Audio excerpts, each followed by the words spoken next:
तो बच्चों, मेरा जन्म 4 अक्टूबर 1884 ईस्वी में उत्तर प्रदेश बस्ती जिले के अगोना नामक गांव में हुआ था। मेरी माता का नाम विभाषी था और मेरे पिता का नाम चंद्रबली शुक्ल था। उनकी नियुक्ति सदर कानूनगो के पद पर मिर्जापुर में हुई। कुछ ही दिनों मेरा समस्त परिवार वहीं आकर रहने लगा।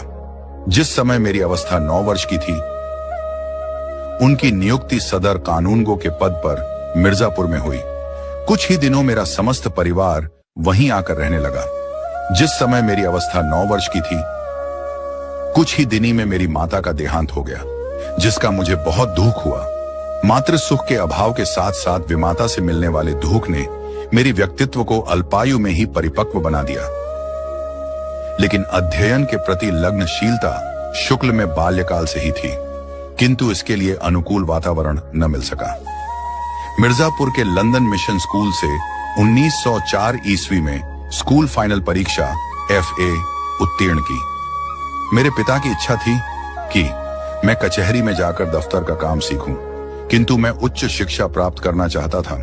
मेरे पिताजी ने मुझे वकालत पढ़ने के लिए इलाहाबाद भेजा, पर मेरी रुचि वकालत में न होकर साहित्य में थी।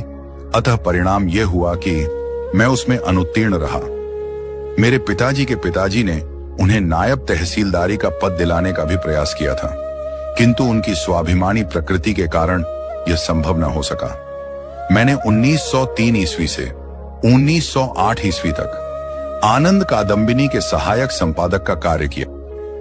फिर मैंने 1904 ईस्वी से 1908 ईस्वी तक लंदन मिशन स्कूल में ड्राइंग के अध्यापक रहे। इसी समय से मैंने लेख पत्र पत्रिकाओं को छपने लगा और धीरे धीरे मेरी विद्वता का प्रकाश चारों ओर फैल गया। मेरी योग्यता से प्रभावित होकर 1908 ईस्वी में काशी नागरी प्रचारिणी सभा में मुझे हिंदी शब्द सागर के सहायक संपादक का कार्यभार सौंपा गया, जिसे मैंने सफलतापूर्वक पूरा किया।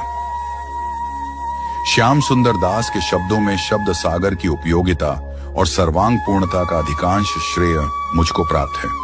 मैं नागरी प्रचारिणी पत्रिका के भी संपादक रहे। 1919 ईस्वी में काशी हिंदू विश्वविद्यालय में हिंदी के प्राध्यापक नियुक्त हुआ, जहां श्याम सुंदर दास की मृत्यु के बाद 1937 ईस्वी से जीवन के अंतिम काल 1942 ईस्वी तक विभागाध्यक्ष के पद पर भी रहा। 2 फरवरी 1941 ईस्वी को मेरे हृदय की गति रुक जाने से मेरा का देहांत हो गया। मेरी प्रमुख रचनाएं हैं चिंतामणि, रसमीमांसा, विचार विधि।